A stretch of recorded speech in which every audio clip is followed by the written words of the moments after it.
All right, so I've been. People have hinted at the idea that this has been a bit of a cliffhanger, and for us, it's been an entire month since last time. But guys, I'm really sorry. No, Stephanie's life is a nightmare. I know. You don't want it. No, you don't. Sometimes I talk about how what I've learned from elements of my job is that you don't really want to be your own boss. There's several reasons why this backfires, but you also don't want to have like 6 bosses. So there's extremes. I am a boss. It still sucks. You are a boss, but you have a boss, and you're beholden to like 6 competing things, and that's how your life is and half of them are split. like in Arizona or something. They're like far away. Yeah. Like they're not like they're like in some other state. Stephanie's living experience is to be very slowly drawn and quartered, and we are one of the ropes. Well, that makes it sound sexier than it is. But anyway, there's a bit of an abrupt popcorn. That's my brain just goes right to popcorn. I just want to appreciate that this scene had like cinematography to it. In some ways, there's like a I have trouble accepting that Jenna was written last. You know what I mean? Yeah. Like something about this, it kind of feels like Flynn is up to some shit in like as a route. That I keep feeling like this was the one that was written last and not just the one we're playing last. And the fact that it's escalated to like the day transition is so well done that it's done as like an edit, the way that you do cinematic editing in a movie, but it's in a visual novel, which you almost never see. I mean, I'm amused by the tricks that McSkinney has pulled, because he also did like the thing where the Chase Tulpa just walks in. He had to like find a guy that would like do a forced animation of there being like 160 individual frames of Chase's creepy Tulpa, and then had to display them all in order because he can't animate in this program in the first place. So it's old school flipbook animation being done in real time. And I guess if you're on some phones, the game crashes at that point. Oh, well, that kind of makes it more scary. A bit ambitious. And then like the McSkinney routes are where we start getting the phone popping up. Like Chase holding up his phone, I think, because that was mostly in the Route 65, and then these 2 routes. Mm-hmm. And then this is just such a good transition of like in the background you have the constant microwave noise, and then it beeps to trigger the Saturday transition, and then this is happening all in one fluid moment. How does this relate to the popcorn? Just kidding, it was oatmeal. This stuff's interesting to me, like how you plan this out. I stand up above the turnbuckle, holding my arms high above my head and flicking my strong tail behind me. I hear a lot of boos in the crowd, but that's how it's supposed to be. He's a heel. Ooh, yeah. Who's he, Can you though? smell what The Rock is cooking? Who's he, though? Do you have any guesses about what's even going on right now? No, but I am wondering if this is a picture of a diorama. It has a tilt-shift look to it, doesn't it? Well, also there's something about the dimensions of the ring don't seem right in terms of yeah, the proportions. Because it's too small. Ring, yeah, the gate, the fence or whatever, is high. They're way too tall compared to the size of the ring, so it looks like the ring's too small. And from what I can gauge for how big the people are, it seems like they're too big for the ring. Like the ring is too small for a ring, but maybe it's a different scale ring. It seems more like a circus as opposed to a professional like WWE. What I do know is that we've been doing Cape Escape for like the last month, which is our Echo-inspired tabletop RPG, and I think some kind of trick has been being played around me without me knowing what the joke is. Well, that essentially. Sounds funny. Because McSkinney's been playing with us, and he's been playing as a wrestler. He made a gecko luchador. And are you predicting there's going to be a gecko luchador? I don't know about that, but I just mean like the fucking his character introduction. Ka had his character be introduced by an out of context flashback of a wrestling arena, and that was his cold open for his character. And it was a very strange moment for me because we had just recorded this last time, and so my session had just ended on a wrestling ring. like our session, like, and we're like, I'm like, what the fuck does the wrestling ring mean in the Echo verse? Like the stuff's intertwined enough that it feels like this is an intentional reference that I'm not getting. I mean, it could just be like a motif that the creator is fond of, like in the same way that, like, if I was to write something, there would be certain things that might come up again and again. Sure. You know. Why do you think on the Saturday of Flynn's route there's a wrestling arena? Because on Saturday, that's when we have fights on Saturday nights. Because Saturday night's all right Saturday for fighting. night's all right for fighting. Get a little action, man. I don't think that's the answer. No, I don't think so either. But perhaps I think that's a bar fight song too. I think there's like it is. I think there's. I guess technically I was gonna say about that there's props in that fight, but there is in wrestling too. No, that's definitely not a fight about. That's not a song about wrestling. About wrestling. I don't think. Yeah, no. Elton John was. I don't think is like. I mean, I could be wrong. I don't think Elton John's super into wrestling, but that's just. I mean, maybe not that kind of wrestling. I don't know. He has the costumes. He could do it. But anyways, I don't know. I have no clue why this is coming up. Unless Flynn's secretly a luchador, which would make my fucking day. Long. I'm a bad guy, or rudo, as they call it here. Okay. Does that does that mean that he's a luchador? Is that Spanish? That is, yeah. Instead of heel? Yeah, instead of heel. So us saying luchador is actually accurate instead of baby face and heel, right? No, baby. I don't know if. No, face. Face and heel. Yeah. Well, it means baby face. Well, but it's short. Yeah, but okay. I think it's just face and heel because you're like the face of the whole thing. Like you're a John Cena, but John Cena doesn't have a baby face. He kind of does, but a lot of the really famous ones who are like heroes. I don't. Like they're not like. I thought John Cena was a heel. No, he's like Americana. Like he's a face.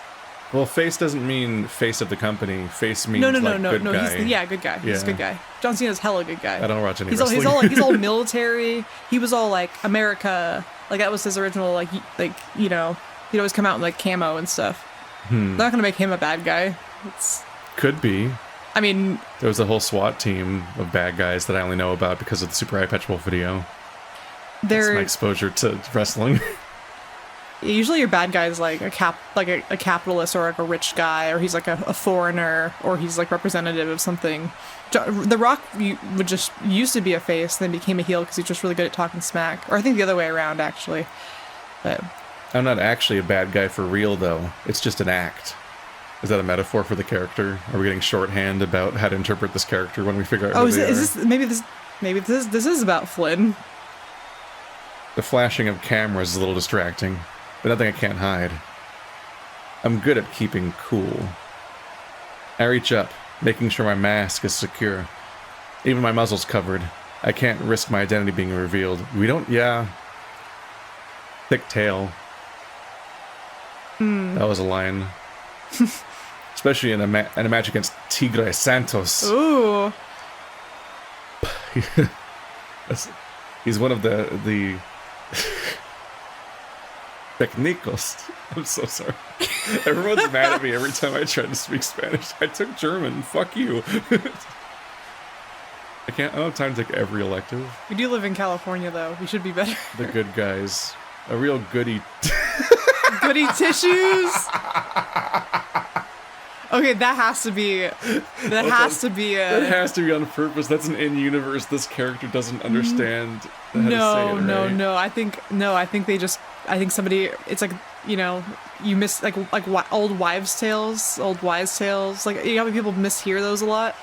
No, I'm saying that I think the narrator is making that mistake, not the writer. I think the writer's making that mistake. I don't think McSkinny doesn't know what Goody Two Shoes is. Dude, but what if you misheard it your whole life? Like, nip it in the bud. Yeah, you just take it for granted. Or nip it in the butt. Like, the amount of these I've misheard from people, I believe that this is possible. I don't trust him. He's too good. I think we're just setting up that this character's stupid. I don't trust people that are too good. They're always hiding something. The announcer shouts in a foreign language that I don't understand, and I growl, flexing my giant muscles towards nobody in particular. I think I know who this is. Somebody that impulsively wants to, like, I figured it out. Somebody that wants to fuck with people that are too good and like too pure, and they have a thick tail, and they're kind of stupid.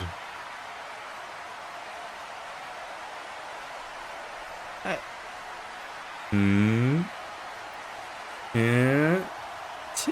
I mean, I don't know. I'm not gonna say nothing. Tigre has been staring at me from across the ring this whole time. No showboating, though. That's not in his character. At like 7.5 feet tall, I'm totally bigger than him. 7.5 feet tall. So this isn't real. This isn't real. This is a fantasy. Wait. Yeah, Lucha Lobos. Isn't that the action figure that Carl has? Yes. Yes. Okay. I think so, at least. But I think this is a child's fantasy. Well, it would explain why the ring looks like he's that. He's imagining himself being 7 feet tall and having giant muscles. I'm like, okay, I don't. It's not how that works, buddy. I'm totally bigger than him. He's only 5'6", so I can basically just eat him for breakfast. The crowds always cheer for the smaller guy, though. I don't. The small guys can be just as bad as big guys, maybe even worse. I look to the crowd. There's a couple thousand people here, which is a lot. This is somebody who wants to beat on the dumb, the pure innocent guy, the too good guy, and also in his own fantasy isn't even the underdog. He's the really big guy that's going to beat up a small guy in his own fantasy. What an asshole. I definitely know who this is. I 100% know who this is. I look at the crowd. There's a couple thousand people here, which is a lot. Sometimes I wish I could just tell them all the truth. The bell rings. It's time. Yep. Okay, I know who this is. Yep. It's trippy to see a drawn background. It kind of reminds. It reminds me of home movies. Yeah. Dude, there's relatively few drawn backgrounds. There's so much photo use in this game. Hey! Dad yells from the kitchen. I flinch, and it feels like my stomach is suddenly tied in a knot. Not now. Please. Dad walks in. He's wearing all camouflage with an undersized scout cap that seems to squeeze his head. Oh, goodness. What are you doing? I look down at my feet and pick at some of the fibers of the rug. I don't respond. You have an abusive father, and your defense mechanism is avoidance. I hear him step in front of me. The crowd chanting on the TV catches my attention, and he stops. You know you can't be watching this. You also know what today is. You're still in your pajamas. Watching this. Dad lets out a noise I can't really describe. I look up and he's pointing at the TV. He stands there, watching for a moment. What's he doing to that other man? Want to give us a kid? A reverse suplex? And this is fun for you? You enjoy watching this? I don't know. It was just on. I lie. Dad looks down at me, and I can't tell whether he believes me or not. When I say something, I need you to listen. Last night, I told you to be dressed in the clothes I gave you and be ready to go by 5. It is over 15 past 5, and you're not even dressed. I'm sorry. Okay? Dad sighs. Stepping out of the room, his footsteps are heavy, like he doesn't care that Mom and my brothers are still trying to sleep. Next thing I know, he's back in the living room. He tosses another camouflage outfit into my lap and sets a rifle on the couch. Have you figured this out yet? Well, I'm assuming it's little it's Sydney. That's what I'm thinking. Yeah, that's what I was thinking too. But I was like, I didn't want to like embarrass myself and be completely wrong. I'm like he's totally his wrestling opponent. He's imagining is essentially like TJ, like the little pure kid that he picks on. Yeah. No, and yeah, obviously a little bit of a violent streak in that kid with a father who who died mysteriously. I just caught up with that part where they just Yeah. put a rifle on the couch and specifically, there's a rumor that Sydney killed his dad. Yeah, and but I mean, maybe there are reasons. Yeah. When your mother and I talked about sending you up north to your uncle, we were not joking. Dad. He points again at the TV. And there's certainly no television up there. No violent video games, no adults that tolerate this sort of behavior. I ball my paws into my fists, pushing them into my stomach. Don't say anything. Anytime you say anything, it makes it worse. Dad looks at my paws, then lets out a strained, amused-sounding grunt. What? Are you gonna hit me? You wanna punch me now? Is that what you're learning? Again, he's pointing at the TV. His eyeballs are bulging and his mouth is hanging wide open. The way his hat tugs at his head makes him look different, scrunching his features. I don't know why he's wearing it. It looks uncomfortable.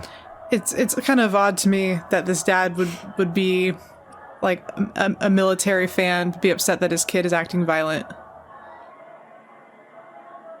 I think it's just that he's not obeying and not following rules, not like sticking to to everything he expects of him all the time. Like, I guess so, yeah. But he's like, you're clenching your fist. Is this what you're learning? Like, while you're watching this violent stuff on TV, there's no violent video games up there. Like, violence is blah blah blah. Yeah. I am so sick of your behavior. We are all sick of your behavior. So it's like he thinks the media is why his son is acting out and not his own behavior, basically. That's what I'm taking from this, yeah. I feel my breathing start to get shaky. Don't cry. Don't give him the satisfaction. I don't think he cares necessarily that his son's violent or not. It's that his son gets in trouble because of his violence, and so it becomes this embarrassment for him. Well, he's acting out. Yeah, like, he's not being obedient. But at the same time, it's like, you give the kid who's having... You send the kid away.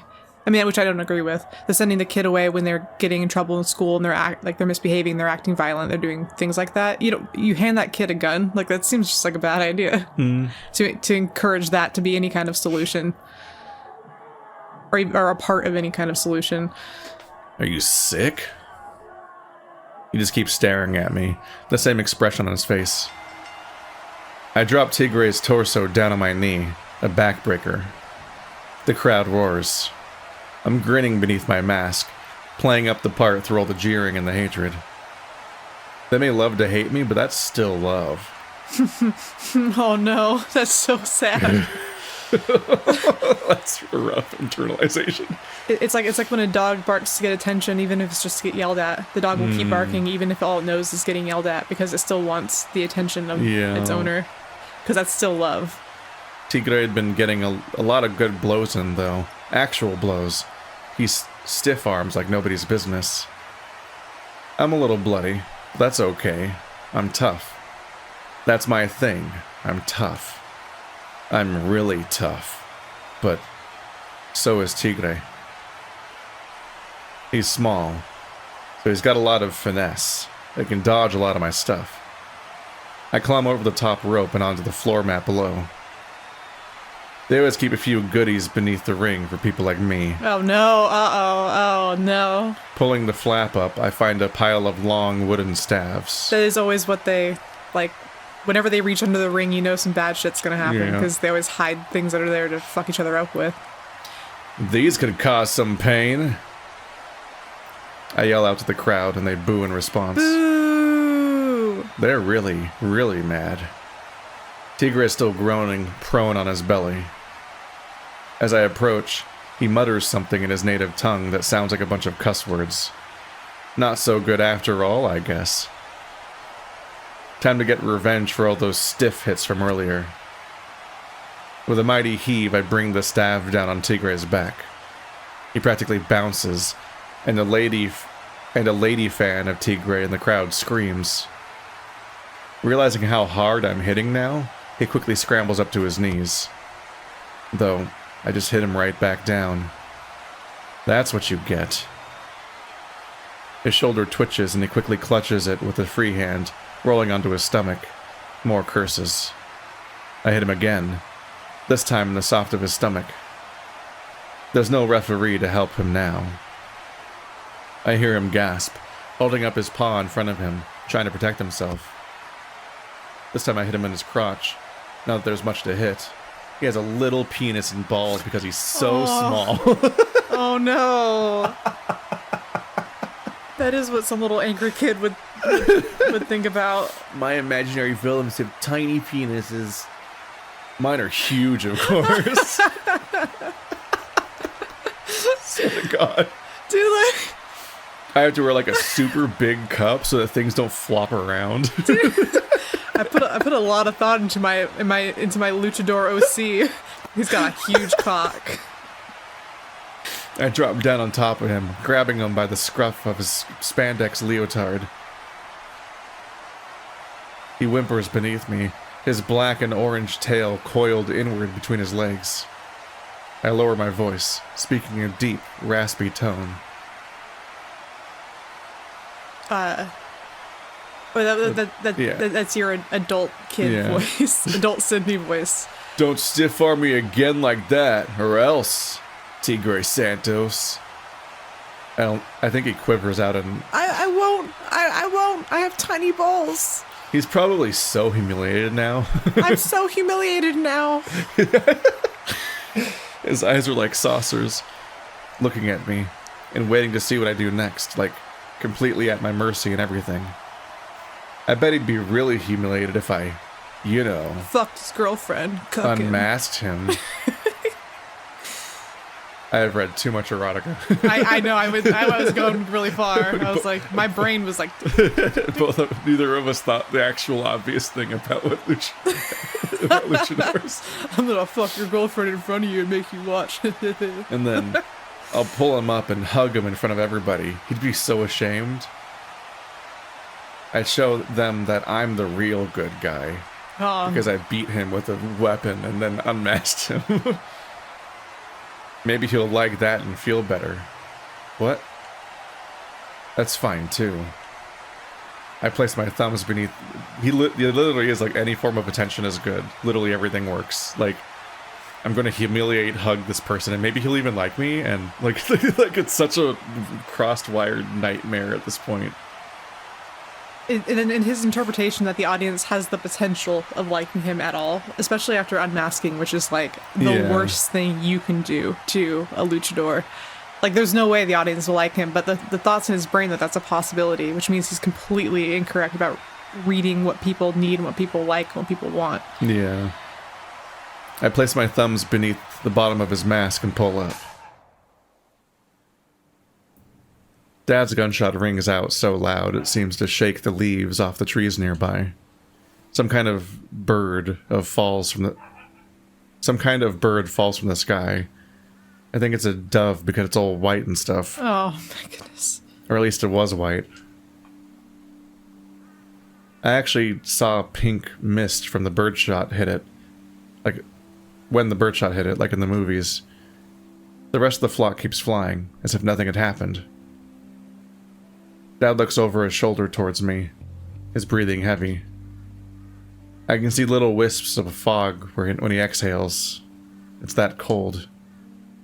It takes him a while to actually speak. Yep. That pretty much seals it. Yeah. Yeah, it does. I bet you have no emotional baggage from running over a certain mountain lion like 20 years ago. No, that definitely didn't add to your character in terms of how you are now. Like, yeah, there's just layered bad news for Sydney coming from that, which is an event he doesn't even know happened. He has no idea that the ripple effect that's happened since that day. I mean, it's interesting to me because looking back at him in that flashback with that terrible, terrible event that we've seen a million times, He actually seemed like kind of a pleasant guy. Like I thought him and his interactions were like, he seemed fairly nice. So having it, and then there's, you hear about him being potentially killed by Sydney, and you hear about Sydney being one of those kids that you're kind of afraid of, Yeah. And there's kind of a disconnect, but seeing this now, it makes more sense that is a possibility, considering that there was a drastic change in character, I feel, from that flashback to this person here. No, it's like the hint of like how like him and Janice were like, they seemed cute together. They seemed kind of hippy dippy. They seemed like they were having a nice time. He didn't seem like this guy. No, they were acting like the cold open horror movie couple that gets murdered. Yeah, definitely. Which is like this uncomplicated, things are going pretty good sort of dynamic. Janice was wearing like turquoise and being a hippie, and like it just seemed like they were and nothing we've seen about those characters since has been good signs. This looks like it was done by Saint Bull. Yeah, the same person did the child. Yeah, no, it definitely does. And did that donut hole animation, which I really liked. That was really good. I don't remember if I mentioned that, but I showed Stephanie donut hole, and that was a trip. It's just a neat thing. You see that? Yeah. He smiles tightly. I got him. You did.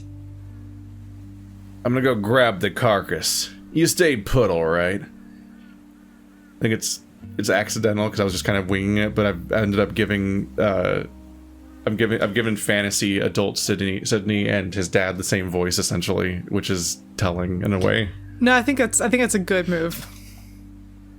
Okay. Dad turns back, jogging across the dewy grass towards where the bird fell. I adjust myself some and lean against the nearby tree. I wish I was home. My friends are still probably sleeping in, enjoying their warm, heated houses and all that. I can't focus here. It sucks, but Dad really wanted to go bird hunting. I asked him yesterday why he couldn't just do it alone, and he and Mom just got really mad. I don't even know what sets them off anymore. It could just be the tiniest thing, and suddenly everything's all shitty. My rifle's kind of neat, I guess. It's a .22. I played a zombie shooting game at Chase's place that had the exact same kind in it. I think it takes a good parent to understand, which obviously I don't think that this parent is a good parent. Yeah. But it takes a good parent to understand that like your kids might just not have the same interests as you, and to just figure out ways to cope with that and connect with them anyway. Yeah. Because, it's like every kid, or a lot of kids, including myself, have had that experience where it's like, oh, like we're enrolling you in a sport, or we're doing a thing, and like you're gonna do it with us, right? And it'll be great. And it's like, yeah, I don't want to do that. It's like the Goofy movie. Mm-hmm. It's like the Goofy movie, and guess what? Max and Goofy love each other at the beginning and at the end of the movie, and everything works out great because Goofy's a good dad. This dad's not going to be as good as Goofy. I got pushed into so many goddamn sports programs that I bounced right off of. Oh, Did not want to be involved in. Guess who plays sports right now? Neither of us. Yeah. Guess who was put on the football team? Can you even imagine? That's funny. My footballer timeline. Like my favorite... Your life could have been so different. Yeah, no. Like I do like soccer's kind of fun, but my dad was a soccer coach. I had to do awful. soccer for like 4 years. I did 3 years of soccer. I named our soccer team. Me too. In that when I was like 6, I came up with the name Double Dragons and called it that, and then I rejoined the same soccer team when I was 11. So I did 2 years originally, then came back like 5 years later after a gap. It was now just called the Dragons. Oh, I think they realized the problem with the name Double Dragons being licensed. Like it was just named after a video game, and no one caught it for years probably. No, I think that's the best. The pre-internet Nintendo days. I named our soccer team the Troublemakers because it was the production company that made Spy Kids. Yeah. And it was just, I saw it on the screen and I was like, Troublemakers. And so that was like our little name for our dumb team. Yeah. I really hated playing, and I would just kick kids in the shins. I was Young not. Soccer is such a dumb idea. It's funny because like inherently kids are really bad at like conforming to systems and rules and like expectations for things. They just like find whatever feels good in the moment, and also whatever gets them attention. And so like I would basically just like find a chance to kick the ball and then kind of like run over by the boundary and like wave at my mom and be like, I did it, I kicked it, like that kind of shit. Because I'm like 5, I'm like, I don't know what the fuck. I can't be asked to internalize all the rules of soccer or what the fuck offsides means. And also like, I don't know, man, like you kick, ball goes in the thing eventually, and you have a relatively minor influence on that because there's so many players per team that it's like, a kid's not going to internalize this. Like, oh, the delayed gratification of staying in the correct part of my field and playing the role I have as a whatever. Dude, I was like, I don't want to run anymore. Like, it gets to a point where you're like, I'm tired of running. I hate running. That was why I liked soccer, is because it was the one where you ran. Because I hate running. I like that more than sports. I used to do like I never got to track because I gained weight before I actually got into like high school and stuff. But I used to, like, back in elementary school, I would just run the field just kind of continually and could just keep going for ages. And there was no problem. The secret is just to never gain weight, which you have complete control over as a person.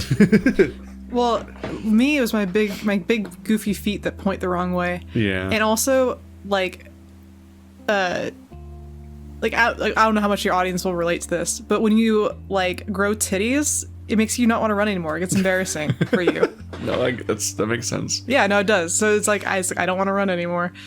So I was really competitive. So if kids got close to me, I would listeners. like. Well, I know, but like, you know, I'm sure I don't want any girls out there to be like, that shouldn't stop you from running. And it's like, yeah, but you know what? You don't know like how to sports bra that yet. Like, you don't know how to fix that problem. You're just an awkward teenager, young kid. No, your like body's changing, and you don't want to do anything that like leads to it being observed and what's happening. Yeah, and I started feeling very self-conscious about it. So it's like, I didn't want to run anymore. So I stopped liking running at a certain point in time. No, every teenage boy is very alarmed by the fact that in PE you're required to wear sweatpants, which is just very revealing if you have any teenage experiences as a teenager in PE. Pork swords, my favorite line from Juno.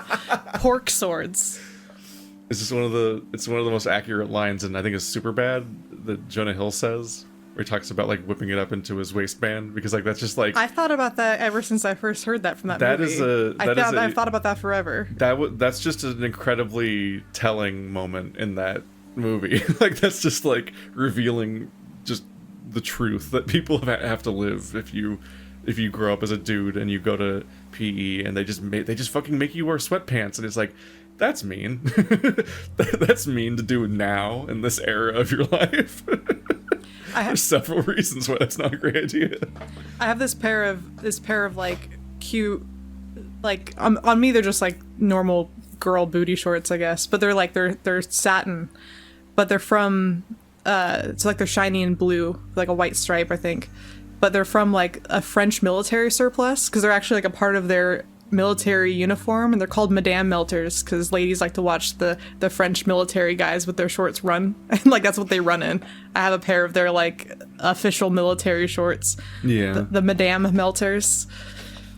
On me, they're just like normal shorts, but I was like, I could definitely see that working out pretty good for some like French housewives looking out their window watching the military boys run. They're probably like, ooh. Mm-hmm. But on the relationship element of this whole thing, what's distressing here is that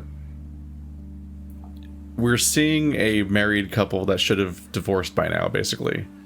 Like, and it's often trotted out like this argument, like, oh, you should stay together for the kids or whatever. It's like, I'm very opposed to that. No. Staying together is not good for the kids. I've seen that happen. Doing it like, bad, it's not good. Like, one of the worst things that we just heard was that idea that like he doesn't even know what sets them off anymore. Like, he's just having to he's living with two very unhappy people that are fighting with each other, and that short fuse happens to him, and he doesn't know why.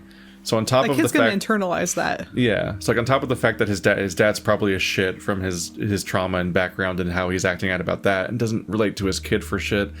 It seems like both of his parents also just snap at him, and he gets punished unfairly for things that are just confusing increasingly. And I'm just like, I think I mentioned this like last week, but like it's akin to like how I had the weird experience of like my parents were getting divorced when I was like 17. When it's like old enough that I'm like, I'm basically an adult at this point on like, you know, in some ways that matter, in some ways that don't. Like it's mixed. Like I still think that people aren't really adults till they're like fucking 26. Like it's such a shit show. I don't feel like an adult yet. Yeah.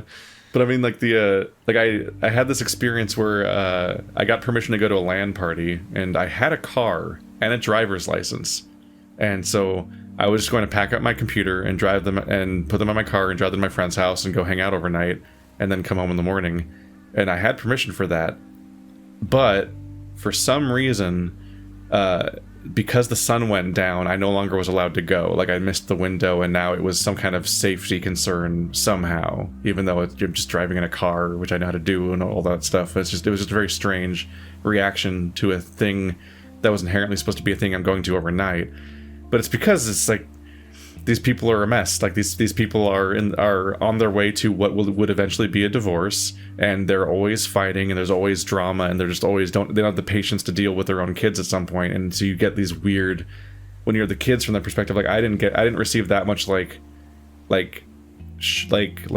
aggressive behavior or whatever, or like being yelled at constantly. Like I didn't get the Sydney experience that he's getting, but I got like a lot of really strange moments that are hard to explain in any context other than just like they were not in control of their emotions because of what they were going through. So you as the kid just get treated unfairly periodically, and even when you're like a 17-year-old near adult that has a driver's license, you're still like getting these weird like line in the sand boundaries drawn, and like all these bizarre stern rulings about things that just don't make sense. And it's because they need to control your behavior and also just kind of silence your behavior and go back to what they're dealing with, essentially, because they just do not have the bandwidth to deal with it. And it's like there's no real upside to staying together for like a year or two while you're continually on your way towards divorce. But that's the struggle, is that of course you don't know in the relationship whether you're in like a rocky patch that's going to be resolved through couples counseling or whatever, or if you're on your way to divorce necessarily. So it's like a lot to expect of somebody to actually be able to identify that. Well, because like you get to a point where it's like,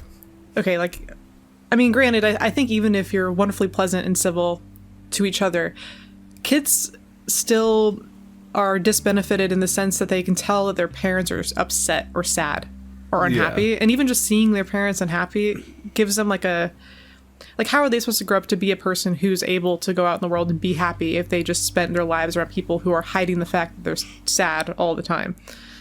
But granted, it does get to a point where it's like you have so much tied up into it. So you have like your idea of your family. You also have like physical objects like housing and money and things like that. So it gets to the point where you do have to wonder, like, at what point do you just say like this isn't worth it? Like, where is that line? It's not like clear for everyone like, where a line was. Even just people who don't have kids, like when do you break up with someone? It's like, where is the line? Like, could it get better? Could it get worse? It's like, how bad is too bad?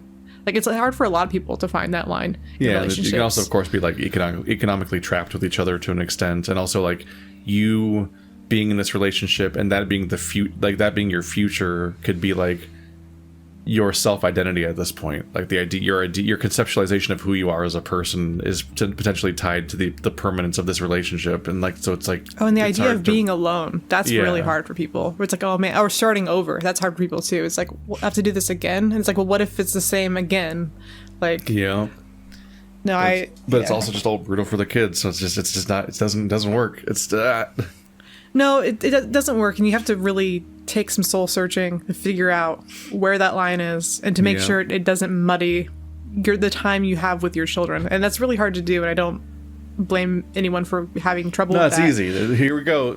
Welcome to the Let's Play where Keith and Stephanie solve divorce. We would be better forever. Parents than you.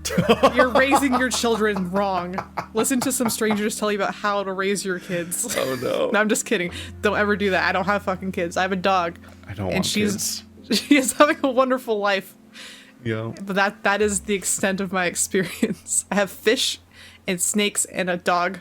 She's sleeping over there. She's very comfy. I get her frozen yogurt sometimes. He does. Keith would make a great uncle. How about Keith would make a really good uncle? He would. I like dogs. I just don't want one. You could borrow mine. I don't want that in my life. You could borrow. I don't borrow want her. I don't want that responsibility added to all the things I'm juggling. Yeah, dude. Sometimes I'm just like, I'll be like, I'll have like a difficult time doing some normal thing, or like I'll be like, playing Animal Crossing for like 4 hours in bed in my pajamas. Then I'm like, where would I put a kid in this scenario? Oh yeah, no, you'd have to. There's- You would need to move your life and change things about how everything works, and also just literally move because like you I can't. dropped macaroni and then ate it off the floor. Yeah. If you have a kid, you can't really do things like that. I don't know. It's hard to explain. Like back in our day in the nuclear family, we used to have these perfect like white picket fence, 2.5 kids and a dog, and then it all blew up at the beginning of Fallout 4. And then like from cool. like that whole setup, from our perspective, it's like I live in like a 10 by 12 room, and I have a twin size bed. I don't have enough room for the number of books I have. Yeah, I'm like, I don't know where the fuck you put a kid in this situation. Yeah, I was gonna say, where would I Like, physically why put are one? millennials starting families? Like, because Can't literally fucking how. afford it.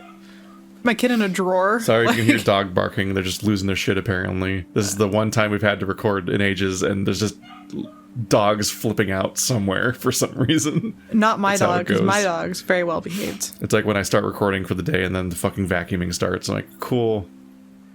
Here we go. Dad made me wear these big ear protectors, but it's still super intense.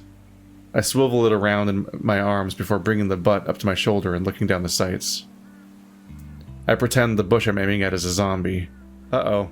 Uh-oh. Uh-oh. No.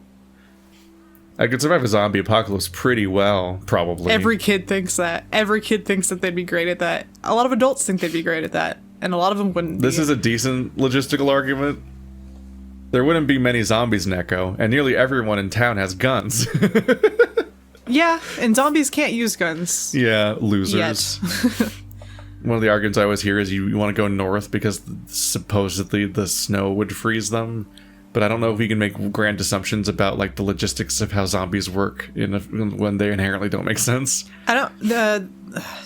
One of the George Romero ones is one of the ones I don't like that much, and it's the one where like they are able to swim or something. They did something that I was like I draw the line Yeah. at them like and picking a lock. They unlocked a door, and I'm like they can't do that. Well, it's part of the fun is the funny thing about zombies is that a lot of the influence from zombie fiction is a lot of it's tied back to like the Romero movies, and those movies are way goofier than people expect zombies to be. Some of them I'll take like I'll pick and choose like what I decide to put in like my zombie fantasy, but any kind of like walking along the bottom of the ocean or like swimming or being able to do anything that requires a lot of like dexterity, I'm drawing the line at.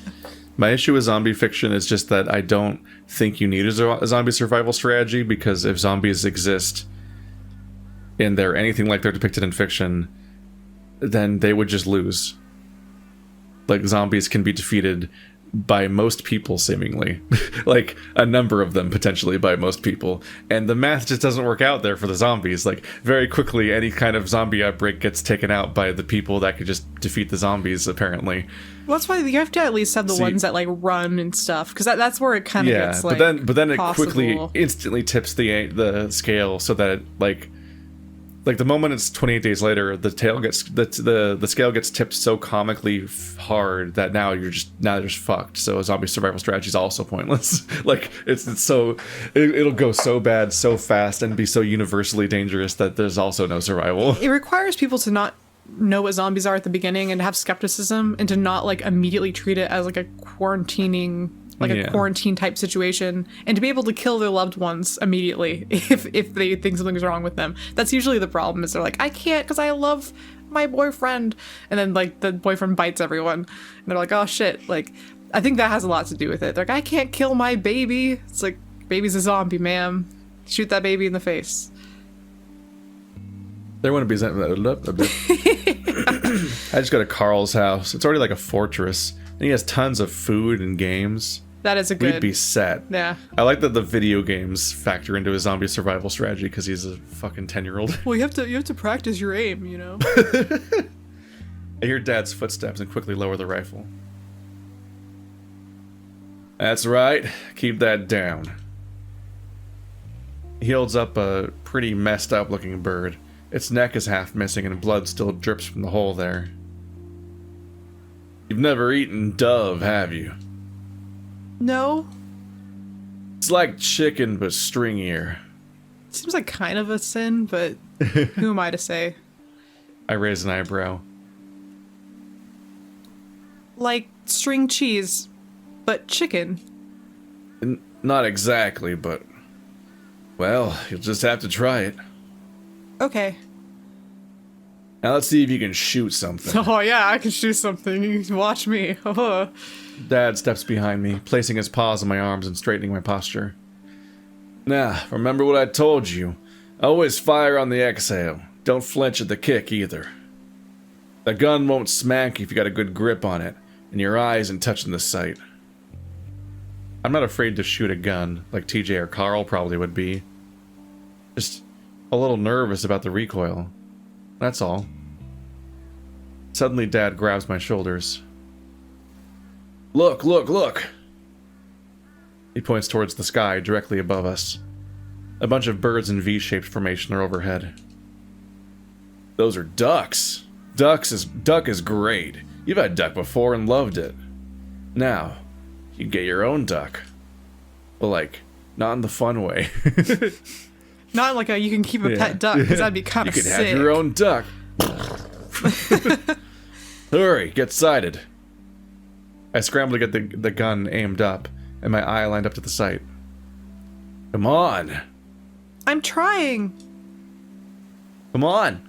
Sheva. Sorry. The ducks are already getting pretty far ahead. I can't seem to get lined up right.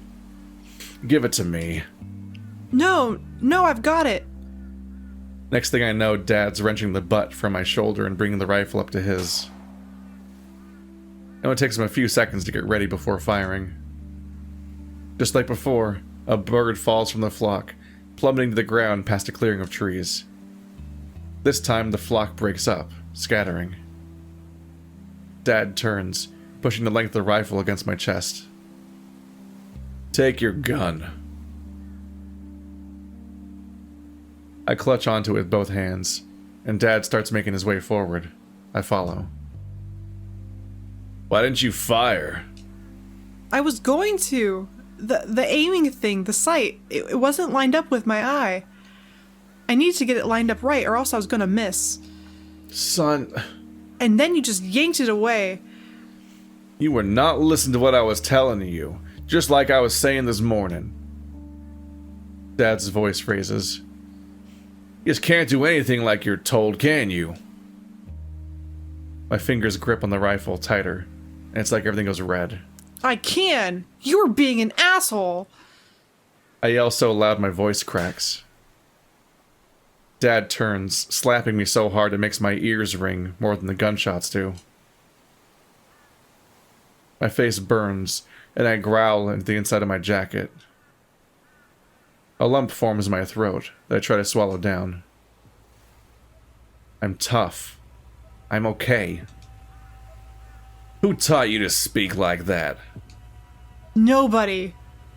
Oh no, I think I know who. It was Flynn, wasn't it?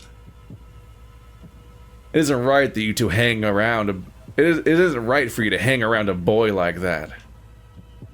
What do you even mean? All the kids around Echo, and you cling to the teenage, potty-mouthed gay boy.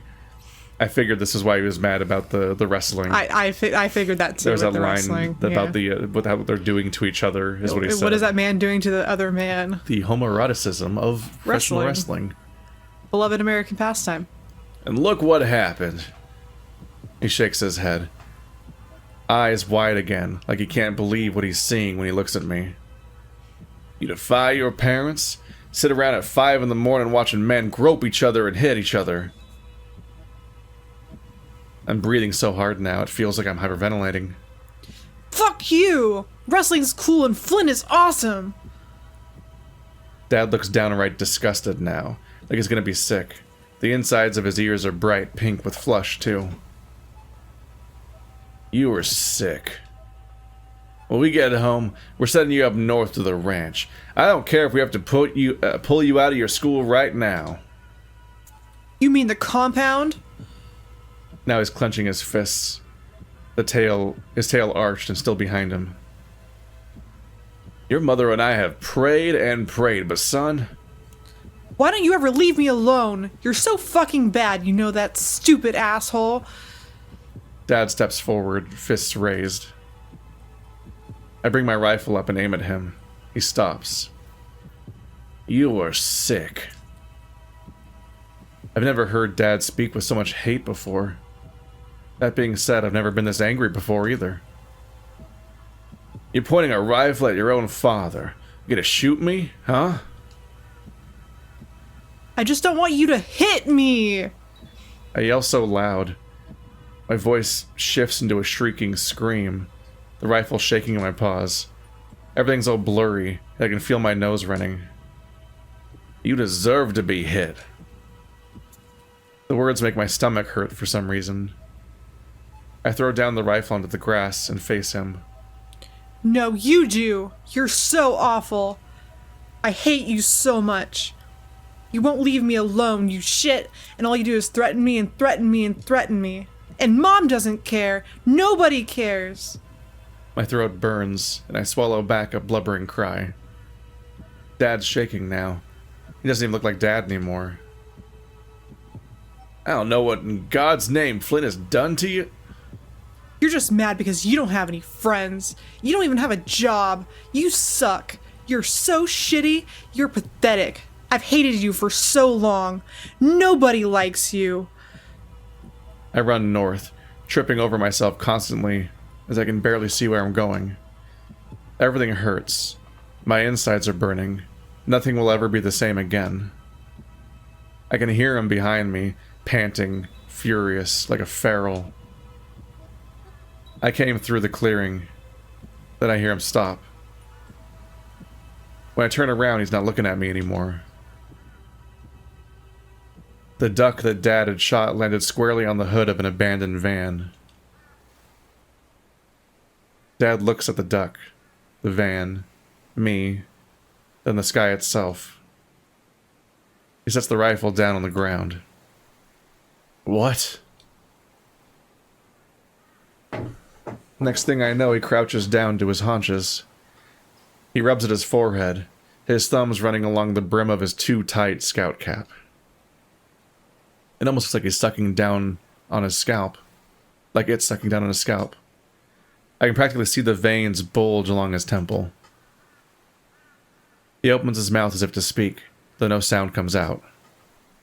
Dad's fingers grip at the loose strands of grass around his feet, as if they're there to keep him tethered from floating away.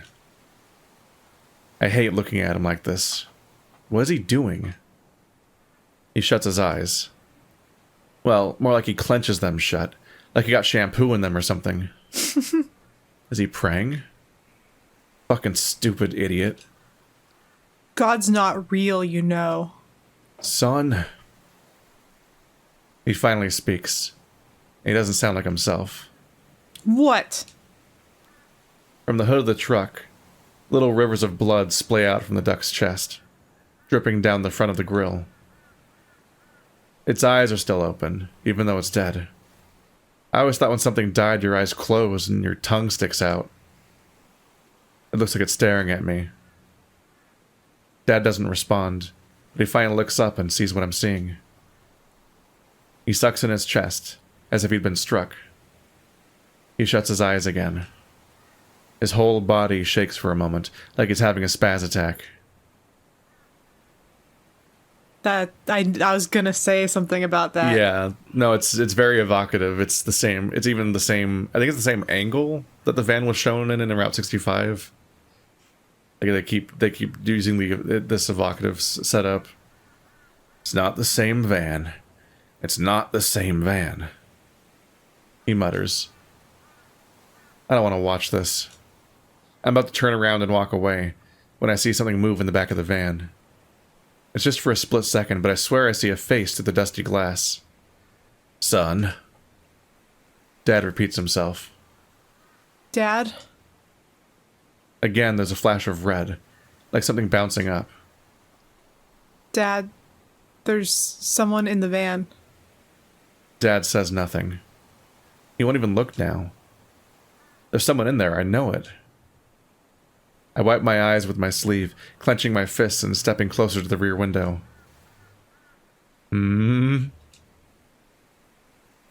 I smear away the dust from the glass and press the tip of my muzzle against the window. Nothing. What the hell? When I step back, Dad's up on his feet up on his feet again. No, I was right the first time. He doesn't look angry anymore. Just sad or empty, I guess. He picks up his rifle from the ground, holding it sort of limply with one paw. Without a word, he turns and heads back to the clearing from where he came. I stand there for a while, listening to his steps trail off. My gut begins to feel like it's being twisted into a knot. Why didn't he say anything? He always says something. Any other time he opens his mouth, I practically flinch, so why do I feel like this now? He won't actually leave me out here, will he? I cross my arms over my chest, hugging myself.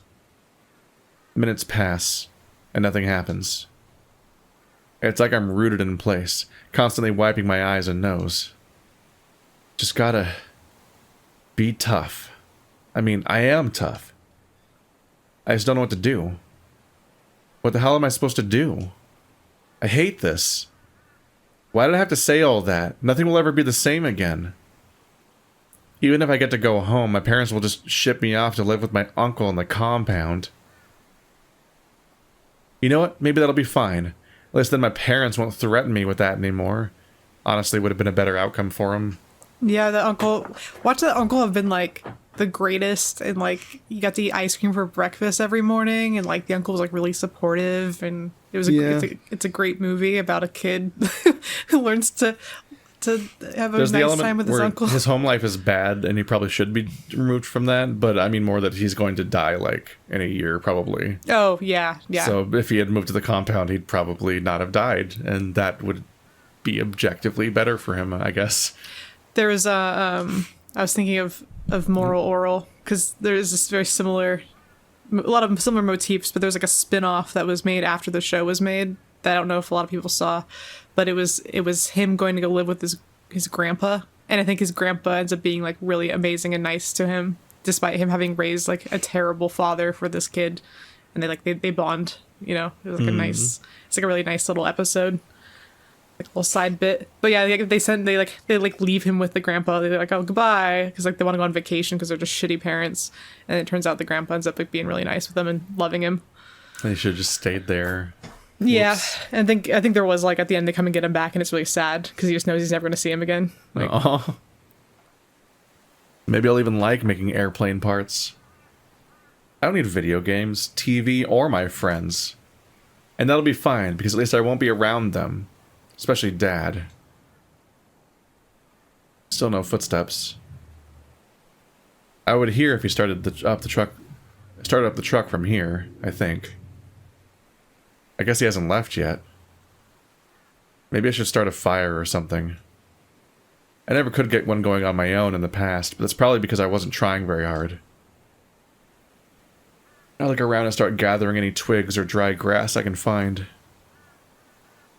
Everything's still kind of damp, but that shouldn't matter as long as I rub hard enough. I don't know if you can fix that. No. Luna would probably make a joke about that. I was also my brain also went to that, but I was like, this is not the right time, Stephanie. Or at least show me what the heck I'm supposed to do. Flynn's the outdoorsy one of our group, who knows all the survival stuff by heart. Which is weird, because he's gay and all. Yeah. Gay people don't know how to start fires. My dad taught me how to throw knives to make me less gay, so now I know how to throw lives and suck dick. It's the constantly circulated screenshot of Greg from Night in the Woods, but it's fake dialogue, but it's so correct to him that people just keep thinking it's a real screenshot. And like, when did I miss this? I don't remember this line. But I'm sure he said it. No, I would have been delighted. He's like the least gay acting gay guy ever. Whoa. I remember once he told me that liking girls is too girly for him. That's the joke I always made. Oh, you like a girl? That's pretty gay. Can't appreciate the male physique. That's wussy stuff, bro. I guess that makes sense. He's not like the kind you see in movies or how my parents describe them.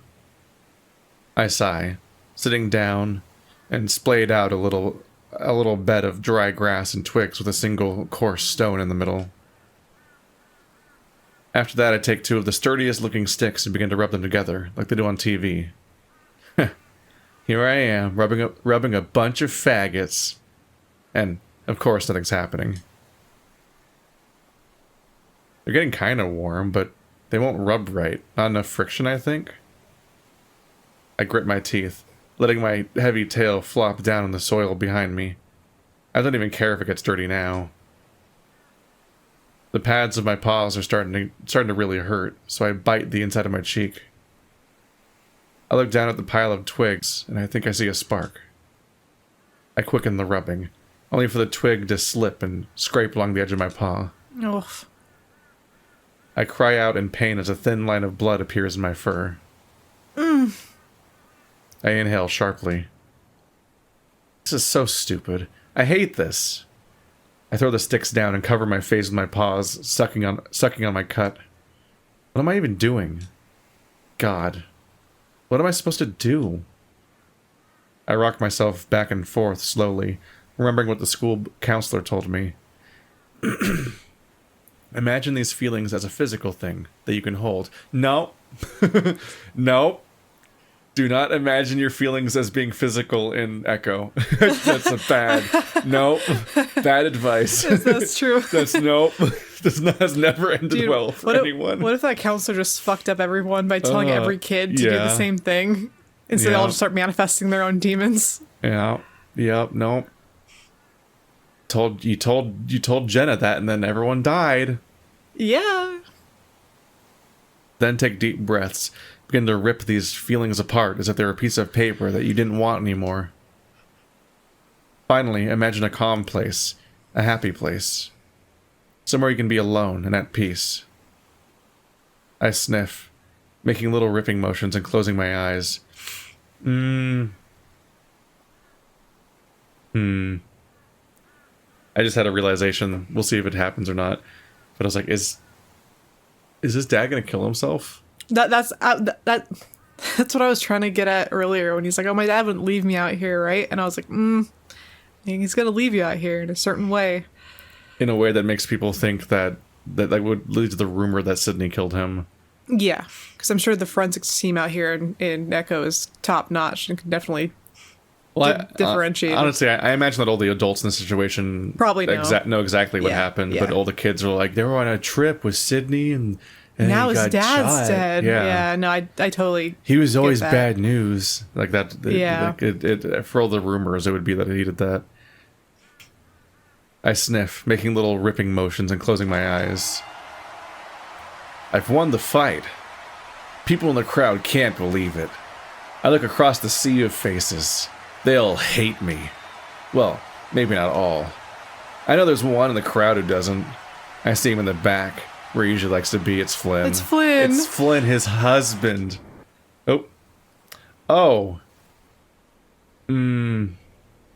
That's not a good face. No, and it's later. Yeah. It's redder. This chapter's a lot. Go back to the wrestling. Yeah, Ding, ding, ding. yeah, go back to your coping mechanism. Dad's still standing there, his eyes puffy. Dad, please. You were right. For once. I swallow back a blubbering sob, wiping snot from my muzzle. I think he's holding the gun. It's been so long. I can't take this anymore. Stop it! Things used to be different. He inhales raggedly, tugging at the end of his facial scruff with one free paw. I used to feel things. In real time. Now it's all like a memory of a thing. He continues to stare at the van. Like this isn't happening. It happened. It will happen. I don't know. It don't matter. I feel his paw tug tighter on the rifle.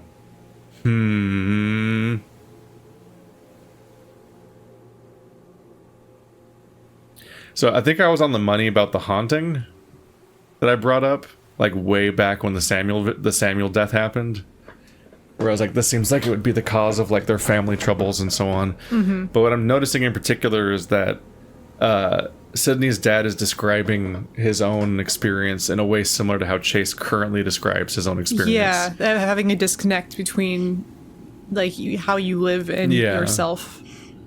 And if Chase killed Sydney, I'm wondering if there was a direct string of like Sam going from himself to Sydney's dad to Sydney to Chase. And that's where we're at. That is possible. I mean, yeah, he did talk about, or Samuel did talk about, or it was hinted at that he's been switching bodies, and he refers back to like the body he had before, and like the body he had before Chase, which is implied to be Sydney. Because it was there was there's still a consciousness or a spirit or something that's there and hates him and like ran into him to punch him, and he was like still dripping, and Sydney was drowned, like he's still in there, which is his own, because that's got to come up at some point. Like that was introduced, the idea that Sydney exists in some form still to this day.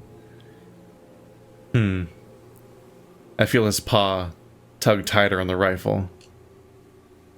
No, please stop. I pull back on my end of it. You know you can't stop me. I love you. Please stop it. He's not even crying anymore. He's just standing there, only turning to look at me whenever he pulls the barrel of the gun closer to his chin. I wish I was stronger. I really, really wish. Thought I could move away. Forget it ever happened. Move on. Find redemption in the Lord. It's never that simple, is it? I don't know what you're talking about. My voice is shrill and hoarse at this point. Sometimes I can't even speak. I want to call out for help, but there's no one around. But Eliza had to move back here, and I loved her. So I had to grin and bear it, as they say. He wets his lips. I can. He rolls his eyes in a strange, exaggerated fashion. Anytime I try to escape, be it physical-like or through some other such diversions, it all just keeps coming back to me. Just going in circles. I began sobbing on his pant leg, clinging to it as I pull as hard as I can on the gun. It's never enough. He won't let go. Let's just go home, okay? Please, let's go home. I'm sorry. Dad says nothing. Something stirs from within the back of the van. Even with my vision blurred with tears, it's clearer than it was before. It's a face. Trying to see if I can spot anything. Yeah, I did the same thing. Dad begins to move again, bringing the rifle end up to his chin. No, please. I grab Dad's paw, trying to pull his fingers away from the trigger. I yank as hard as I can. No eyes.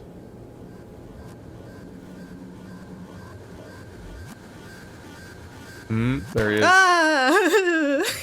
That's spooky. There he was. I saw him. What does that mean? Oh no! I don't want to do that. What does that mean? Where's the other option? What? Can you scroll down?